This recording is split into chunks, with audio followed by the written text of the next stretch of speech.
Alright, in this video we're going to introduce religion, and it's such a massive topic that we're going to need to constrain it some to be able to handle it in our context. And so before we jump in doing that, let's go ahead and revisit what we mean by religion, because again, by our definition, everyone has a religion. And so what a religion is the answer to two questions, or the way somebody's going to respond to these two questions. The first question is, what happens when you die? And so the answer that they give, or the answer that you give for that first question, is the necessary condition upon which your religion is built. However, it's not sufficient. You can't just answer that question and call that a religion. You need to answer the second question, which is, how do you then find meaning and purpose in light of your answer to the first question? So that would be the sufficient condition that would then build a religion. So we could also shorten it some by maybe asking one question, which is, how should you live knowing that you will die? And so that's not the best. The two-question approach is a little bit better, but that's a little bit of a shorthand by getting to somebody's religion. And we can see that the amount of answers are going to be in the hundreds, if not thousands. There's an incredible infographics out there called the World Religions Tree, and I'll put a link down below to take a look at it because we're not going to spend time on this. But it's sponsored by the 40 Foundation, and it kind of traces the religions of the world throughout history. And you can see it's just massive, just an incredibly massive amount of religions out there, and there's no way we can possibly handle and to examine all these religions. And so we're not going to try to deal with that because we can simplify this world religions tree relatively quickly. Let's go back to the first question. What happens when you die? There are not a whole lot of answers that we can respond to with this question. In fact, there's really only three answers that we can respond to for this first necessary question. Basically, nothing happens when you die.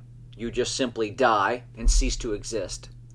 Something happens when you die, or I don't know what happens when you die.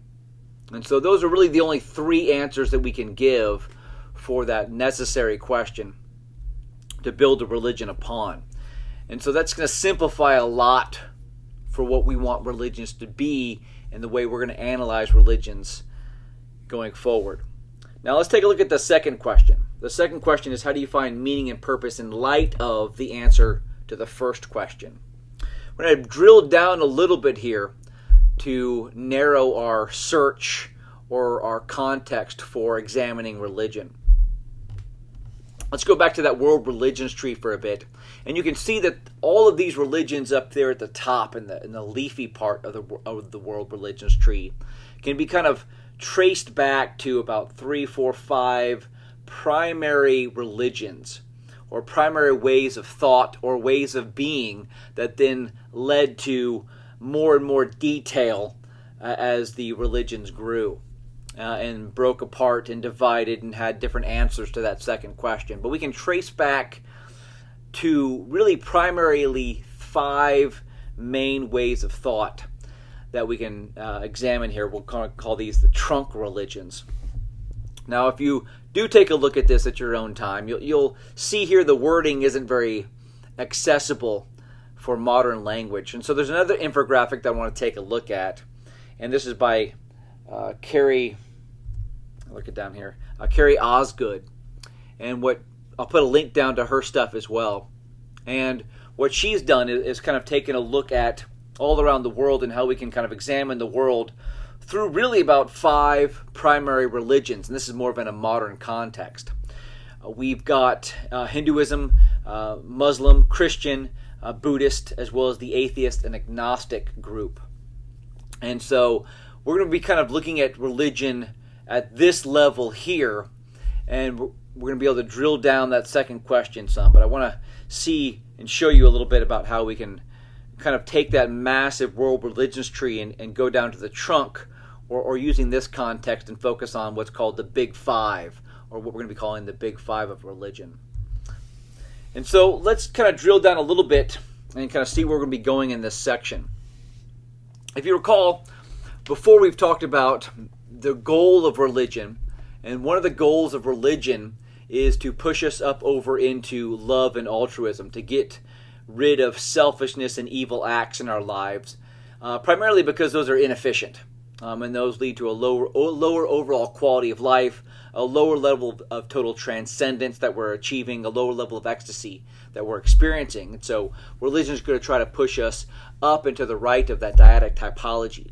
Now again, recall economics is just going to push us up into the rational section on the rational side of that typology. But religion is going to push us over into the irrational side of love and altruism. And so it's designed to overcome selfishness and evil because, again, those are inefficient in our lives. And so they're going to lead to a lower overall quality of life. And so let's just review really quickly what those selfishness and evil acts came from.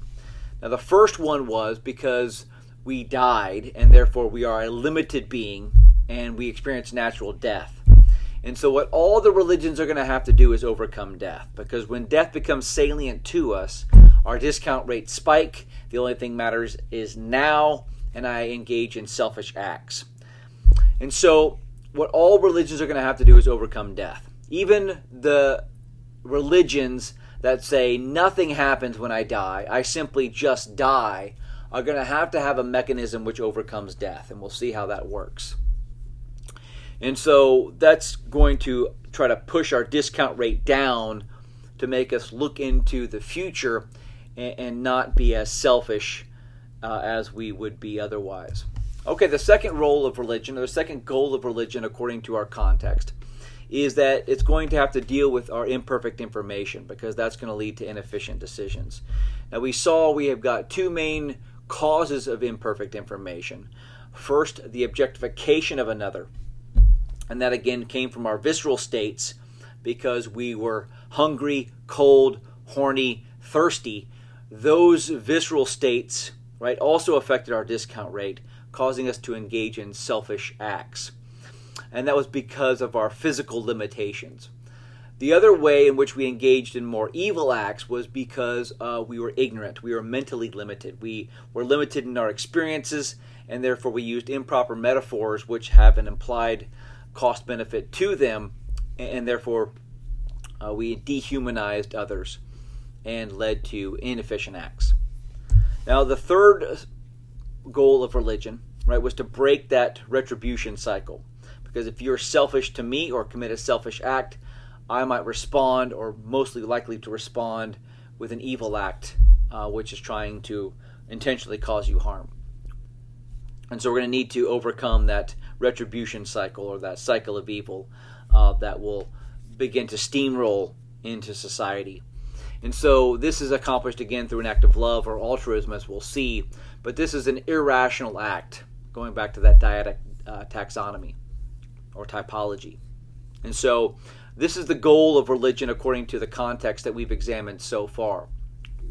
We can drill down and kind of ask that question. And we're going to also drill down one more level, and here we're going to become a little bit more technical, and we'll examine and answer this question a little bit later on, is how do we solve what's called the prisoner's dilemma of exchange. If you recall, exchange is the way in which we accomplish transcendence or ecstasy. And so when we have those interpersonal exchanges, right, we're experiencing a state of being outside of ourselves. And so these don't necessarily become easy. They're not, these exchanges that we make with others have to overcome some specific instances that we'll take a look at. And what's nice about this is that there's really only three ways to solve this prisoner's dilemma of exchange. And they're going to be what's called the Eastern religions, or Eastern thought, which is, again, spread around the world, so it's kind of unfortunate that this is still constrained to a geographic space. But we can call these the Eastern approach to overcoming the prisoner's dilemma of exchange. We also have monotheistic approaches to overcome the prisoner's dilemma of exchange, including Christianity and Islam in there. And then we also have a humanistic approach to overcome the prisoner's dilemma of exchange. And so we're going to be building our idea of religion around that first question, in which there's really only 3 answers, and that second question, in which we can narrow it down to those 3 answers as well. And we can kind of mix and match those two to come up with different religions that we're going to be focusing in on to find out how religion is going to overcome selfishness and evil, as well as overcome that prisoner's dilemma of exchange, to push us over in the irrational part of that dyadic typology to increase our overall quality of life. And so we'll look at those a little bit more in the next video.